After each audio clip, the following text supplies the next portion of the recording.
飞机的前面，这是驾驶、副驾驶，这个后面呢就是座位，给张伟稀罕的。明年我就坐出前面了。明年升级了呗？对，明年就开。第一次近距离的接触这个飞机呀，头一次啊，真是头一次。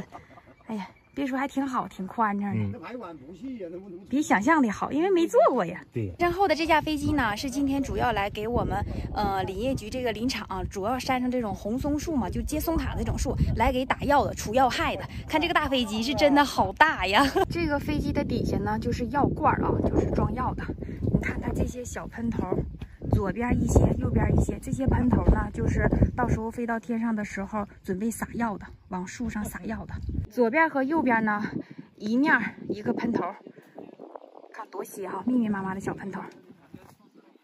这飞机大就是好哈，装的药也多。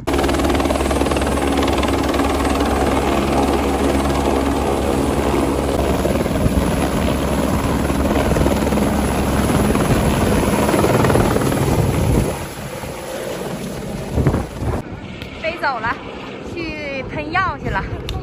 飞机的力量就是大哈。刚才那个已经完事了，这又飞回来第二次，开始落地了。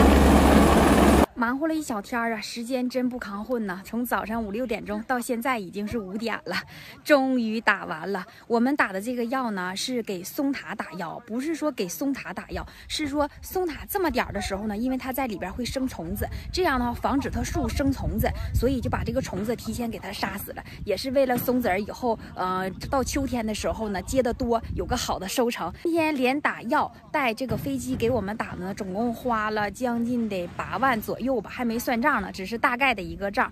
其实打这个药呢，就跟咱家里种的那种小菜苗其实是一样的。就咱们吃那种小青菜，刚开始小的时候，它不都会有那种小地痞虫、小疙瘩，不属于吃那个菜嘛？咱给它喷一遍之后呢，它就可以茁壮的成长了，咱就不用管了。这样等到今年秋天的时候呢，就会有个好的收成。这样呢，松塔呢就会产量会高一些，松子呢果仁呢也会大一些。其实如果要是不打药的话呢，也可以啊，但是这样松子的产量就下去了。就像松子现在我们这边塔子刚这么点儿，等它再长一长的时候，就让虫子给吃掉了，就是直接就把它这个根部给克折了，塔子直接就掉了。没等成的时候呢，它就已经死了，所以就树上塔的基本就没有了。这只是为了有更好的收成，因为我跟张伟俩包这个山呢，投了好几10万嘛，大家也是知道的。